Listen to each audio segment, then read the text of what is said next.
You're texting a friend a long, complicated explanation, the kind that takes multiple messages.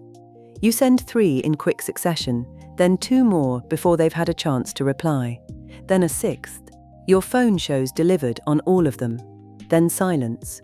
A moment later, they respond. Okay, read through the first 4. Can you send one at a time? I keep losing my place. Notice what didn't happen. They didn't call you separately to say they were overwhelmed. They didn't send a message before their reply, flagging that something was wrong. They answered what they'd managed to process. And inside that answer, they told you exactly what to do next.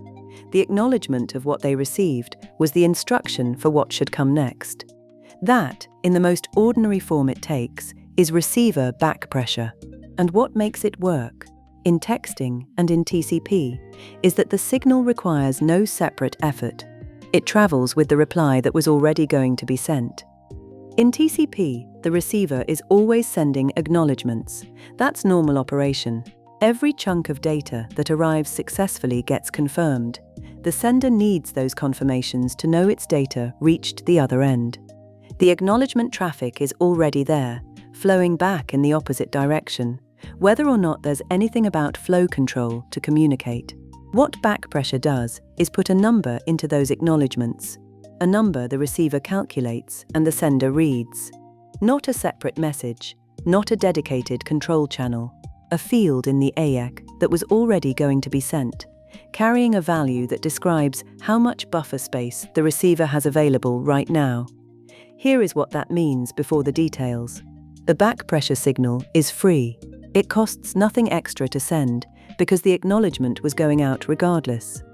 The receiver fills in the window field before it goes, and the signal travels at no additional cost to anyone. The receiver's buffer is a fixed block of memory. Data arrives from the network and fills it from one side. The application reads data out and drains it from the other. The space available at any moment is the difference between the total capacity and what's currently occupied. That difference is the number the receiver puts in every ACK. When the application is reading data as fast as it arrives, the buffer stays mostly clear. The number stays large. The receiver reports abundant space, and the sender, reading that number, sends freely. No friction, no slowing. The window is generous because the receiver is keeping up. When the application slows down, another process competing for resources, a complex piece of data taking longer to handle, any reason at all. Incoming data accumulates faster than it's being read out. The buffer fills. Available space shrinks. With every ACK the receiver sends, the window number gets smaller. The sender sees it shrink. The sender backs off. The receiver doesn't announce its difficulty. It doesn't raise a flag or send a warning. It continues doing exactly what it was already doing, confirming received data, but the number it includes in each confirmation tells an increasingly urgent story. The signal lives in the mathematics of the buffer, reported faithfully with every ACK. This is not a negotiation that happens once. The window value changes continuously, in both directions, throughout the connection. As the application clears a backlog and drains the buffer, available space opens up. The next ACK carries a larger number. The sender sees the ceiling rise and dispatches more. As a new burst of data arrives and the buffer fills again, the number shrinks. The sender tightens, the window expands and contracts, tracking the actual state of the receiver's buffer in something close to real time. The sender, for its part, always works with the most recently received value. It does not average across previous advertisements, does not predict what the window will be, does not assume generosity because the last number was large. It reads the number, takes it at face value, and calculates what it is currently permitted to send. There is an extreme this progression leads to, and it matters enough to name.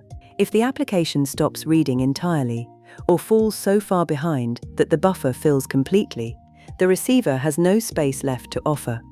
At that point, the window field in the next ACK carries the value 0. 0 is not a request to slow down.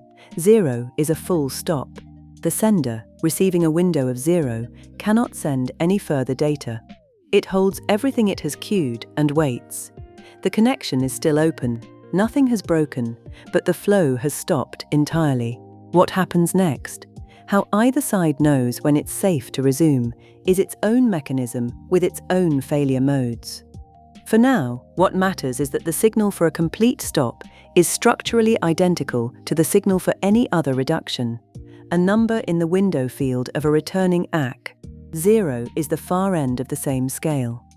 One imperfection worth being precise about. Acknowledgments are not dispatched instantaneously after every arriving byte. In practice, TCP receivers use delayed acknowledgments, waiting briefly before sending a confirmation, hoping to batch several arriving segments into a single ACK. This reduces the volume of return traffic and is generally efficient. The side effect is that window updates don't reach the sender quite instantaneously. The sender always works with the most recently received value, which reflects the receiver's buffer state as it was when that ACK left, not necessarily as it stands right now. In most conditions, this lag is small enough to matter very little, but it means the receiver's signal is a continuous and recent approximation, not a perfectly current reading. The receiver's role in flow control is easy to understate because the signal it sends requires no extra effort. It doesn't open a new channel to say it's struggling. It doesn't interrupt the connection to negotiate a new rate. It fills in a field that was already present, in a message that was already going to travel, with a number that reflects the current state of its own buffer. And that is enough. Every acknowledgement is a status report. Every status report is, implicitly, an instruction. The sender reads the number, does the arithmetic, and governs itself accordingly. No alarm needed, no separate negotiation. The feedback is already in the reply, and the reply was always going back anyway.